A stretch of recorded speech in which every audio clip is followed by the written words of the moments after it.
자, 청취자 여러분 한번 상상해 보시죠. 비가 내리는 황량한 회색 도시에 버스 정류장에 내가 줄을 서 있는 모습을요. 영원히 해가 지지 않는 그런 황혼 속에서 말이죠. 그런데 저기서 버스 한 대가 다가옵니다. 이 버스가 여러분을 눈부시게 밝고 모든 게 살아 숨쉬는 곳으로 데려가는 거예요. 근데 막상 도착해보니까 그곳의 풀이 다이아몬드처럼 너무 단단해서 밟을 때마다 발이 아프고요. 데이지꽃 하나 꺾으려다가 손이 베일 정도로 현실이 너무나도 견고한 곳입니다. 바로 그곳이 C.S. 루이스의 상상력이 만들어낸 우화, 위대한 이혼의 세계입니다. 오늘 저희가 여러분과 함께 깊이 들여다볼 자료죠. 근데 루이스가 책 서문에서부터 아주 명확하게 선을 그어요. 이거 사후세계에 대한 제 예언이나 신학 강의가 아닙니다. 그냥 한번 상상해본 가설이에요 하고요. 천국과 지옥이 어떻게 서로를 받아들일 수 없는지, 결국은 이혼할 수밖에 없는지를 보여주는 일종의 살고 실험인 셈이죠. 네, 맞아요. 이게 그냥 단순한 권선징악 이야기가 아니라는 점이 핵심인 것 같아요. 저희는 오늘 이 기묘한 여행을 따라가면서 루이스가 던지는 아주 근본적인 질문들을 좀 파헤쳐 보려고 합니다. 선과 악, 천국과 지옥의 본질은 뭘까?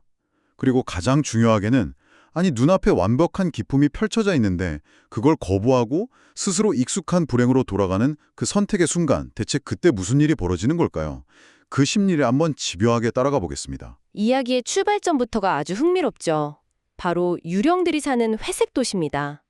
보통 우리가 지옥하면 떠올리는 불타는 구덩이라던가 끔찍한 고문, 이런 이미지랑은 전혀 다르거든요. 맞아요. 오히려 굉장히 지루하고 공허하고 또 외로운 곳으로 그려지잖아요. 끝없는 황혼에 비는 계속 내리고요. 사람들이 서로 조금만 다퉈도 그냥 훌쩍 이사를 가버려요. 상상만 하면 집이 뚝딱 생기니까. 그러다 보니까 도시는 텅 빈 채로 무한히 팽창하고 나중에는 이웃집까지의 거리가 수백만 킬로미터가 넘어가죠. 바로 그 지점이 루이스가 말하는 지옥의 본질입니다. 불의 고통이 아니라 고립과 비실제성의 고통인 거죠. 모든 것이 상상으로 만들어진 허상이고 진짜 필요라는 게 없으니까 공동체가 생길 이유도 없는 거예요. 관계는 계속해서 파괴되고 모두가 자기 생각의 감옥에 완벽하게 갇혀버리는 겁니다. 자기 생각의 감옥이라는 표현이 정말 와닿네요. 책에 나오는 그 나폴레옹 일화가 딱 그걸 보여주잖아요. 어떤 유령이 수만 년을 걸어서 나폴레옹을 찾아갔는데 그가 본 건 거대한 저택 안에서 그냥 끊임없이 서성이면서 그건 술 탓이었어, 내 탓이었어, 전부 조세핀 탓이었어 이렇게 중얼거리는 모습뿐이었어요. 그렇죠. 역사상 가장 위대한 정복자 중 한 명이 결국 자기 변명과 원망으로 가득 찬 작은 방에 영원히 갇혀버린 겁니다. 외부 현실과 완벽하게 단절된 채로요. 어찌 보면 현대사회의 에코챔버나 필터 버블의 궁극적인 형태 같기도 해요. 오직 자신의 생각과 목소리만 들리는 곳. 그게 바로 회색 도시인 거죠. 그런 무기력한 회색 도시에서 버스를 타고 도착한 곳은 정말 정반대의 세상입니다. 모든 것이 너무나 생생하고 너무 실제적이어서 오히려 유령들한테는 고통스러울 정도죠. 그곳의 실제에 비해 자신들이 너무 희미하고 투명한 존재, 말 그대로 유령이라는 걸 깨닫게 되는 거예요. 풀잎에 발이 베이고 사고 하나 들지 못하고 이슬 한 방울조차 밟을 수 없을 정도로요. 모든 것이 너무나 단단한 현실인 거죠. 그리고 이 여정의 진짜 핵심은 바로 여기서 시작됩니다. 유령들에게 선택권이 주어진다는 것. 이미 천국에 있는 단단한 사람들, 즉 빛나는 영혼들이 그들을 맞이하러 와서 도와주겠다고 손을 내밉니다. 하지만 놀랍게도 대부분의 유령들은 그 제안을 거부하고 회색 도시로 돌아가는 버스를 타기로 결정합니다. 바로 이 지점이 이 책을 관통하는 가장 큰 질문이죠. 대체 왜 기쁨 대신 익숙한 고통을 선택하는가? 첫 번째로 등장하는 그 덩치 큰 유령의 사례부터가 아주 상징적입니다. 자신의 권리를 찾으러 왔다고 주장하는 사람이죠. 네, 이 유령은 생전에 자기가 고용했던 렌이라는 사람이 빛나는 영혼이 돼서 자기를 안내하러 오니까 막 길길이 날뛰죠. 심지어 렌은 살인자였거든요. 그는 나는 평생 정직하게 살았어. 내가 받을 권리를 받아야지 자선 따위는 필요 없어 하고 소리칩니다. 이게 정말 흥미로운 지점이에요. 그는 천국을 일종의 보상으로 생각하는 거죠. 내가 이만큼 했으니 이만큼 받는 게 당연하다는 식의 어떤 거래 관계로요. 안내자인 렌이 제가 살인을 저지르고 나서야 비로소 제 자신을 포기하고 모든 것을 은총으로 받을 수 있었어요 라고 설명하는데도 전혀 이해를 못해요. 자기 의로움과 자존심이라는 껍질을 깨지 못하는 겁니다.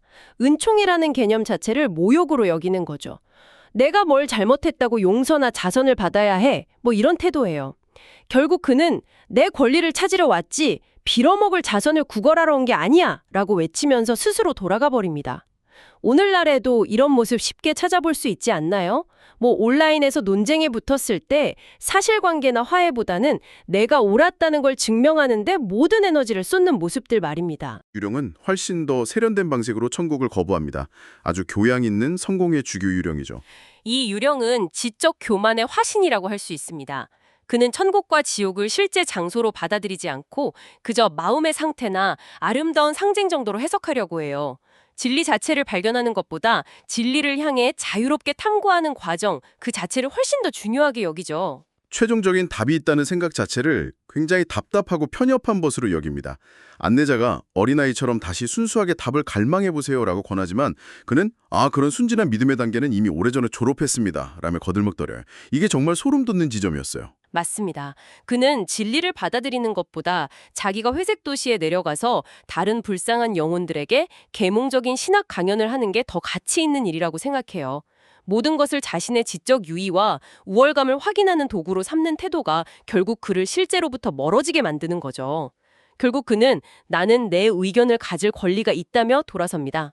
진리보다 자기 의견이 더 소중했던 겁니다. 다른 유령들은 자존심이나 교만 때문이었다면 세 번째 어머니 유령은 사랑 때문에 천국을 거부하잖아요. 이게 가장 이해하기 어렵고도 무서운 지점인 것 같아요. 어떻게 그토록 순수해 보이는 모성애가 지옥으로 이끄는 쪽새가 될 수 있는 걸까요? 루이스가 이 책에서 가장 날카롭게 파고드는 부분이 바로 그 지점입니다. 자연스러운 인간의 사랑이 어떻게 우상숭배로 변질될 수 있는가. 이 어머니 유령은 죽은 아들 마이클을 만나게 해달라고 절규하죠. 안내자가 먼저 신을 사랑하는 법을 배워야 아들을 제대로 사랑하고 만날 수 있습니다. 라고 설명하지만 그녀의 귀에는 들리지 않죠. 그녀의 말에서 그 본심이 드러나죠. 나는 그 애가 필요해. 그 애를 가지고 뭘 할 사람이 필요하다고 하고 소리치는데 이건 아들을 위한 사랑이 아니라 아들을 소유하고 관리하려는 집착이라는 게 명백해지죠. 아들의 행복이 아니라 아들을 통해 자신의 존재 의미를 차려라는 이기심이었던 겁니다. 정확합니다.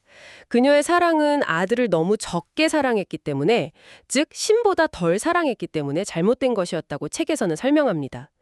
자신의 사랑을 절대적인 것으로 착각하고 그것을 이용해서 상대를 통제하려는 순간 그 사랑은 가장 끔찍한 감옥이 될 수 있다는 걸 보여주는 강력한 예시죠. 결국 그녀는 아들을 돌려주지 않는 신을 저주하면서 스스로 희미하게 사라져버립니다. 자신의 권리, 지적 교만, 뒤틀린 사랑, 이 모든 것이 천국의 진짜 기쁨보다 더 중요해서 스스로 지옥으로 돌아가는 이유가 된다는 게 참 씁쓸합니다. 지금까지는 계속 거절하는 이야기라 좀 답답했는데 드디어 희망적인 장면이 나오죠. 저는 이 붉은 도마뱀을 짊어진 유령의 이야기가 이 책의 백미라고 생각해요. 동감입니다. 여기서 드디어 변화의 가능성이 제시되죠. 한 유령의 어깨에 작은 붉은 도마뱀이 앉아서 끊임없이 그의 귀에 욕망을 속삭이고 있습니다. 그때 불타는 모습의 거대한 천사가 나타나서 그에게 아주 간단한 제안을 합니다. 제가 저 도마뱀을 죽여드려도 될까요? 근데 유령의 반응이 너무나 인간적이라 공감이 갔어요. 그는 끔찍한 고통과 상실을 두려워하면서 망설입니다. 그걸 죽이면 저도 죽을 거예요. 나중에요. 지금은 안 돼요. 라면서 피하죠.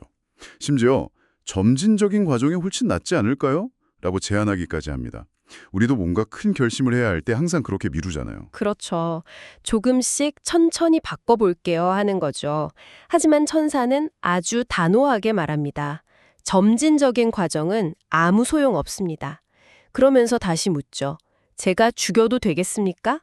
선택은 여전히 유령의 몫이에요. 강요하지 않아요. 유령은 고통을 두려워하며 계속 망설이고 도마뱀은 옆에서 계속 이러다 우리 둘 더 죽어 라고 속삭이죠. 그 갈등의 순간 유령은 마침내 비명을 지르며 허락합니다. 젠장, 어서 해치워버려요. 제발. 그 중간 천사는 도마뱀을 움켜쥐어서 등을 부러뜨려 죽여버립니다. 유령은 죽을 것 같은 고통을 느끼지만 바로 그 순간 놀라운 변화가 일어납니다. 희미하고 투명했던 유령의 몸이 거대하고 단단하며 찬란하게 빛나는 사람으로 변해요. 그리고 더 놀라운 것은 땅에 던져져 죽었던 그 추악한 도마뱀이 눈부신 황금빛 갈기를 가진 은빛 종마로 부활하는 장면입니다. 와, 정말 압도적인 장면이죠. 그 남자는 새로 태어난 자신의 몸을 경이롭게 바라보다가 그 종마의 등에 올라타서 환희에 차서 더 높은 산을 향해 달려갑니다. 이것이 바로 이 책의 핵심적인 비유입니다. 우리의 욕망 자체를 없애거나 억누르는 것이 아니라는 거죠. 욕망의 왜곡된 형태, 즉 이기적인 집착인 그 도마뱀을 완전히 죽여야만 그것이 본래 가지고 있던 강력하고 아름다운 에너지, 즉 종마로 부활할 수 있다는 것을 보여줍니다. 억제나 점진적 개선이 아닌 완전한 자기 포기와 죽음을 통한 변화를 상징하는 겁니다. 네, 오늘 우리는 C.S. 루이스의 위대한 이혼을 통해 지옥이란 외부의 힘에 의해 갇히는 곳이 아니라 스스로 선택한 자기 안의 작은 감옥이라는 것을 살펴보았습니다. 반면 천국은 우리의 상생을 초월하는 압도적인 실제 그 자체였고요. 그리고 그 둘 사이에는 고통스럽지만 결정적인 선택의 순간이 놓여 있다는 것도요. 이야기 속에서 주인공의 스승으로 등장하는 작가 조지 맥도날드가 결국 세상에는 두 종류의 사람만이 존재한다고 정리해주죠. 하나는 창조주에게 당신의 뜻이 이루어제이다 라고 말하는 사람들, 그리고 다른 하나는 결국 창조주가 그들에게 그래, 너의 뜻대로 하여라 라고 말하게 되는 사람들입니다. 지옥에 있는 모든 영혼은 결국 스스로 그것을 선택했다는 뜻이죠. 이 이야기는 결국 우리 자신에게 거울을 들이미는 것 같습니다. 청취자 여러분께 이런 질문을 던지는 것 같아요. 만약 우리 앞에 저 눈부시게 단단한 천국의 문이 열린다면 과연 나는 기쁨 그 자체를 거부하면서까지 끝내 놓지 못하는 나의 권리, 나의 지적 자존심 혹은 나의 뒤틀린 사랑을 가지고 있지는 않을까요? 그리고 우리를 회색 도시로 돌아가는 버스에 다시 태우려고 하는 그 작은 도마뱀은 지금 우리 각자의 어깨 위에서 무엇이라고 속삭이고 있을까요? 우리에겐 과연 그것을 죽여달라고 외칠 용기가 있을까요?